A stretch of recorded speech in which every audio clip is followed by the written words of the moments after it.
Selamat datang kembali di Mas Raffi Channel, berbagi informasi akuntansi terbaru.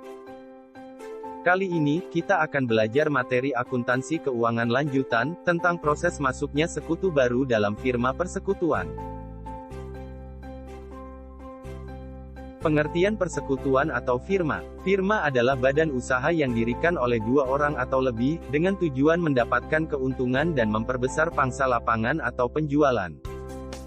Firma akan didirikan oleh seseorang tentu saja memiliki tujuan. Firma didirikan dengan tujuan memperoleh keuntungan agar dapat menambah modal pemilik sehingga dapat bersaing dengan perusahaan sejenis lainnya. Persekutuan akan didirikan tentu memiliki beberapa karakteristik firma. Selanjutnya kita akan membahas karakteristik firma. Karakteristik persekutuan yang pertama adalah mutual agency. Mutual agency artinya setiap anggota firma dianggap mewakili sekutu lain dalam setiap menjalankan kegiatan usaha. Mutual agency disebut juga saling mewakili. Karakteristik persekutuan yang kedua adalah limited life. Limited life artinya persekutuan memiliki umur yang terbatas. Setiap kali perubahan terhadap anggota persekutuan mengakibatkan adanya perubahan akta pendirian. Karakteristik persekutuan yang ketiga adalah unlimited liability. Unlimited liability artinya sekutu memiliki pertanggungjawaban sampai harta pribadi.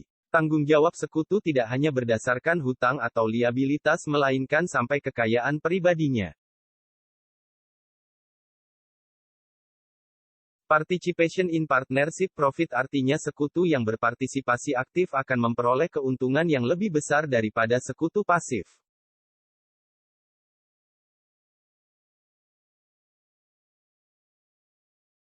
Ownership of interest in partnership artinya kekayaan yang telah disetorkan sekutu menjadi kekayaan bersama.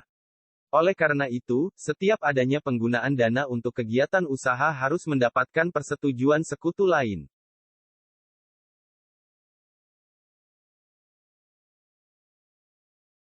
Selanjutnya kita akan mempelajari perbedaan persekutuan dan perseroan terbatas ketika menjalankan kegiatan usaha perusahaan.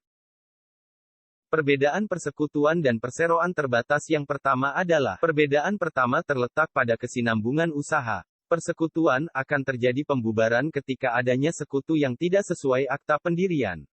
Perseroan terbatas tidak akan terjadi pembubaran ketika terjadi jual beli saham yang dimiliki sekutu tersebut. Selanjutnya, perbedaan yang kedua. Perbedaan yang kedua terletak pada pertanggungjawaban pemilik modal terhadap hutang yang diderita.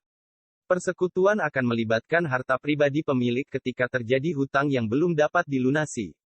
Perseroan terbatas tidak akan melibatkan harta pemilik karena bergantung pada jumlah modal yang disetorkan dalam entitas dalam bentuk saham.